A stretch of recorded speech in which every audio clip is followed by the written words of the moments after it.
Not only can we not get in the venue, we are escorted, sometimes literally at gunpoint, by law enforcement off the parking lot onto the street. Pretty soon, I think, if Carney gets his way, you won't even be able to practice journalism as an independent media type. Sure, Mark Carney can fill a bakery in Bradford with 48 people. Jagmeet Singh and Union-friendly Hamilton earlier this month, he got 60 people. You were at leaders debate. We were. Yeah. What are the major takeaways from that debate?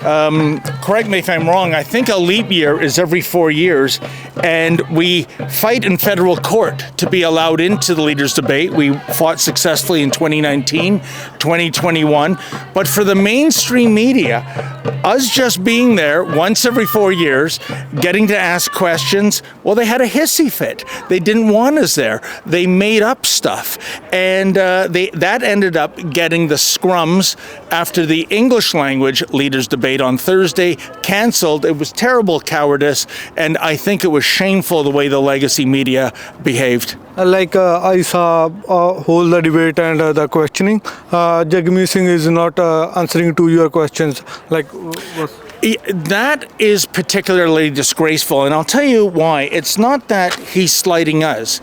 He is slighting the Federal Court of Canada that says we are legitimate media that should be allowed in. He is slighting more than 40 million Canadian citizens who want to hear him answer these questions. I mean, what kind of material for Prime Minister is this if he's afraid to take questions, good, valid questions from independent media, if he were to become the Prime Minister? And, I think the chances of that is slim and none, and slim just left town. He'd have to deal with some very tough hombres in this world. To see that cowardice and disrespect on display, I think it was shameful. Do you think independent media like you, like me, can cover freely every event in Canada? Well, it depends on the event. Like here we are going into a Polyev rally. We're going to be welcomed here. At a Mark Carney rally, not only can we not get in the venue, we are escorted, sometimes literally at gunpoint, by law enforcement off the parking lot onto the street. Pretty soon, I think, if Carney gets his way, you won't even be able to practice journalism as an independent media type on the street. Again, I think that's shameful, and it is in contrary to what Mark Carney said in January 2024 when my boss Ezra Levent interviewed him and said he was a supporter of the free press. What happened in 16 months? You go across Ontario, what are the major issues according to you? There's, first of all, the affordability crisis, and that's why you see so many young people voting Conservative. That's a big demographic switch. Crime is a major concern.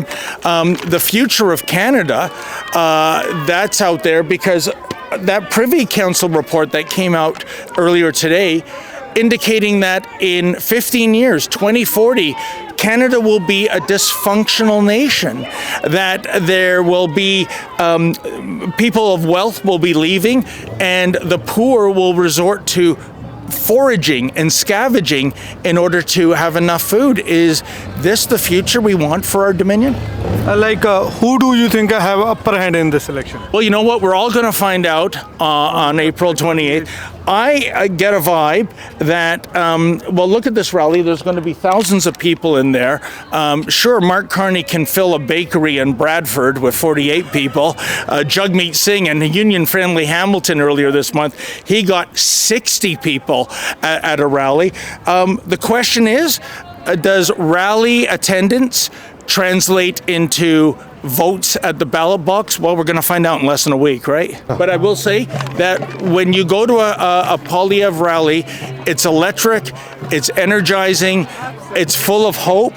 And, you see at Liberal rallies, you have people who are just so angry, they're giving the middle finger. I don't know. I'd rather be on the side of hope than on the side of fear. Thank you. Thank you, sir.